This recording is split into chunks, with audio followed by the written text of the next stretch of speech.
Bismillahirrahmanirrahim. Assalamualaikum warahmatullahi wabarakatuh. A very good morning, my dear kids. I hope you are fine at home and doing well. Dear kids, in our previous lecture, we have to be discussed simple present tense in a negative sentences. Fine. Today we have to be discussed present continuous tense in a positive sentences. Fine. तो हम लोग देख लेते हैं कि present continuous tense होता क्या है.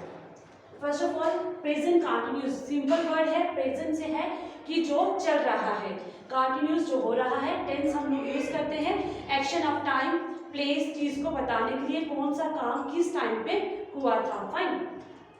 Present continuous tense, we use the present continuous tense to talk about any action which is happening now. हम लोग प्रेजेंट कंटिन्यूस टेंस को तब यूज करते हैं जब हमें बताना होता है कौन सा एक्शन कब हुआ और किसी टाइम पे जो प्रेजेंट टाइम पे हो रहा है वो हमारा प्रेजेंट कंटिन्यूस टेंस होता है.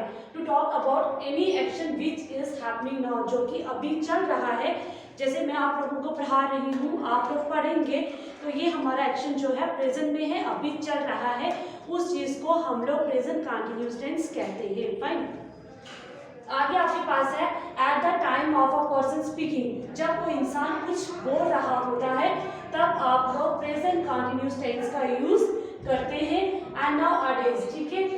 The teacher is writing on the board. अब जो टीचर है, मान लो मैं ही हूँ, तो मैं आपके लिए बोर्ड पे लिख रही हूँ, तो ये हमारा क्या है, प्रेजेंट है, अभी चल रहा है.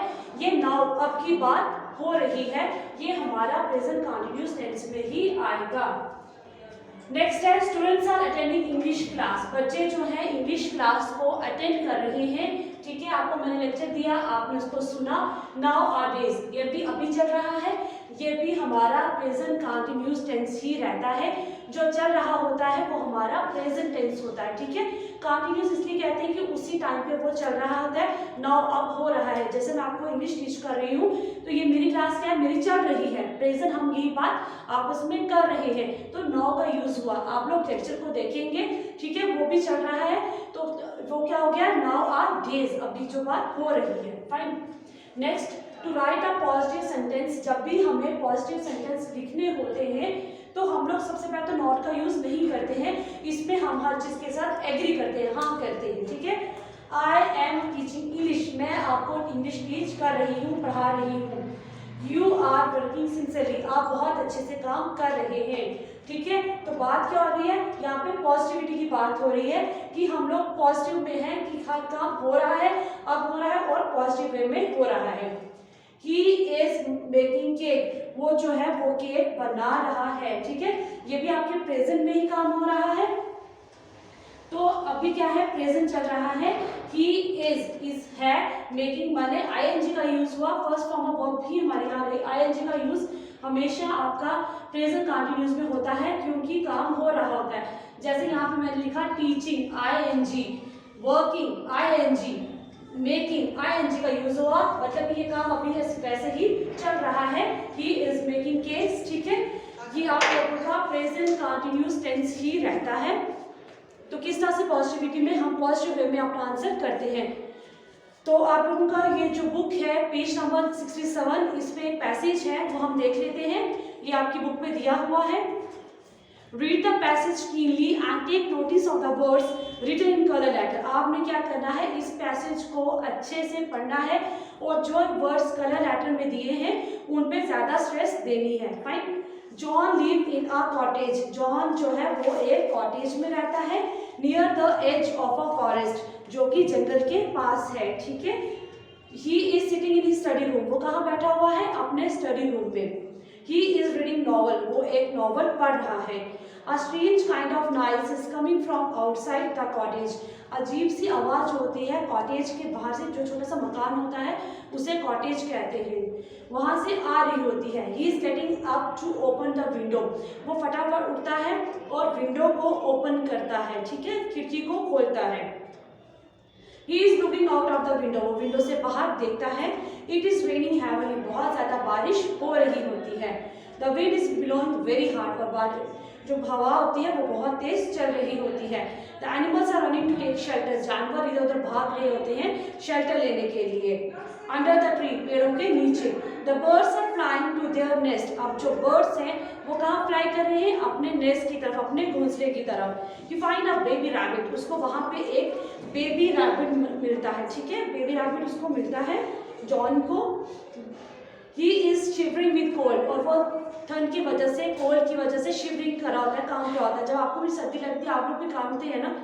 John is running outside to save the baby rabbit, अब जॉन क्या करता है, बाहर जाता है ताकि वो बेबी रैबिट को सेव कर सके।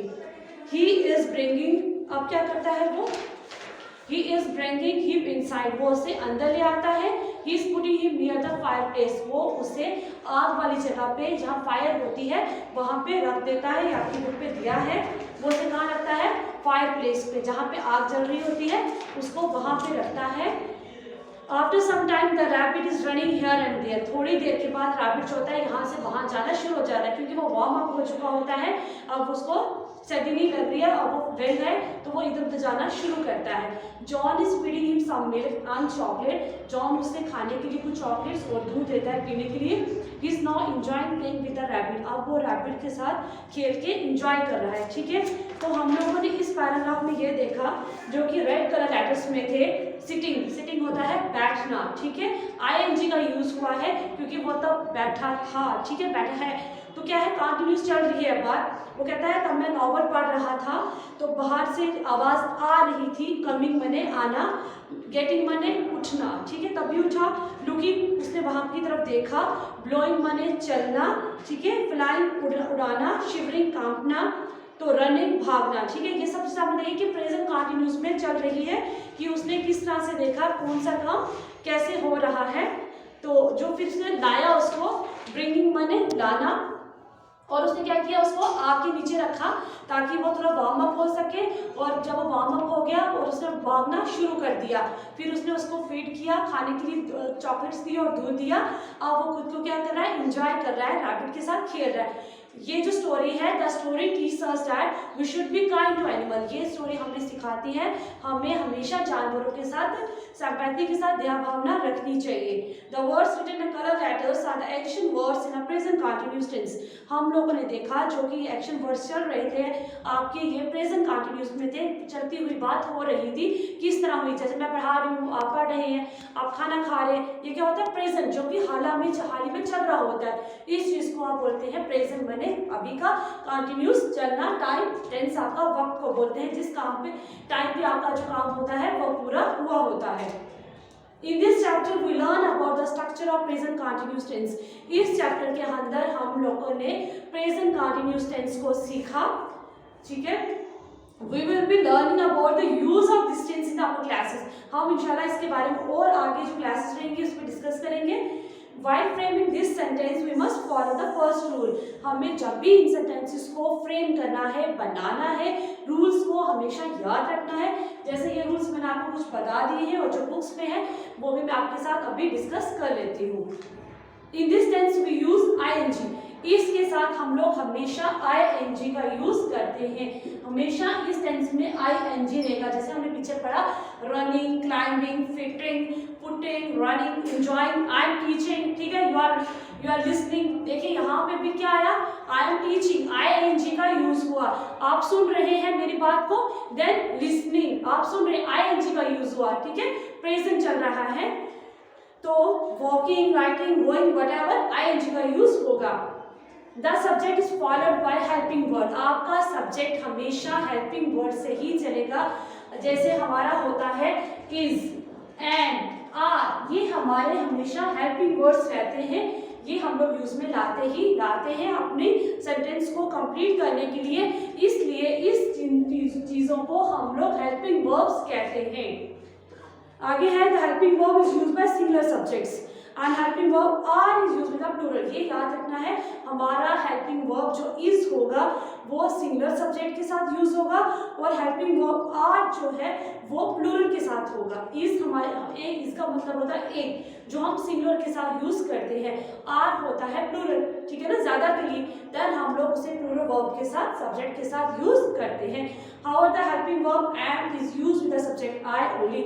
और ये चीज हमेशा याद रखनी है, हमारा जो आई होता है, आई माने मैं, आप जो भी यूज करते हैं आई को, उसमें हमेशा एम का यूज होता है। ये आपके लिए हमेशा के लिए रूल है, आप आई के साथ एम का यूज ही करेंगे। बाकी the subject you always take the helping verbs are. आपका जो यू रहेगा वो हेल्पिंग वर्ब आर का इस्तेमाल करेगा। आई एम वर्किंग, मैं काम कर रही हूँ। ही इज वर्किंग, वो काम कर रहे हैं। यू आर वर्किंग, आप काम कर रहे हैं। अब जब हमारा प्लूरल हो गया, मैंने अपना सबका बात की, तो मैं क्या बोलूंगी, दे आर वर्किंग, वो हम सब काम करेंगे, मैं उन सबको बोलती हूँ, मैं बोलूंगी they are working. She is working, वो काम कर रही हैं। तो देख लीजिए यहाँ पे भी हम लोगों ने ING का यूज किया है। तो सेंटेंस स्ट्रक्चर वही रहेगा, सब्जेक्ट जिसके बारे में बात हो रही है, जो जिसके बारे में बात होती है वो आपका सब्जेक्ट होता है। इज एंड आर आप लोगों का हेल्पिंग वर्ब्स होते हैं। ING first form of the verb होती है। ING आपकी फॉर्म ऑफ वर्ब है। आपके सिंपल प्रेजेंट टेंस में हमेशा ही ING का यूज होगा। ING form of the verb ही आप हमेशा यूज करेंगे अपने सिंपल प्रेजेंट टेंस में। ये आपके लिए भी एक रूल सेट हो गया। आई के साथ एम और ING का यूज ही होगा आपके जब भी आप लोग प्रेजेंट कंटिन्यूअस की बात कर रहे होंगे। अदर वर्ड्स क्यों यूज में आते हैं, ताकि आप लोगों का ये जो वर्ड्स हैं यहाँ पे दिए गए हैं, इनको इनके साथ सेंटेंस कंप्लीट हो सके। अदरवाइज आपका जो ये सेंटेंस है वो कंप्लीट नहीं हो सकते हैं, ठीक है। आपका ये रूल ही रहेगा, subject plus is and are. तो ING form of the verb हमने यूज करनी है प्रेजेंट कंटिन्यूअस में हमेशा। तो अदर वर्ड्स इसलिए यूज करने हैं ताकि आपके सेंटेंस का कंप्लीट सेंस हो सके। फाइन, ये रहा हमारा present continuous tense in positive sentences, जिसमें सिर्फ पॉजिटिविटी की बात हुई और ING का यूज सबसे ज्यादा हुआ है। I hope you understand these rules. If you have any query to this, you have to really call me or WhatsApp me. Stay home, stay safe. Allah Hafiz.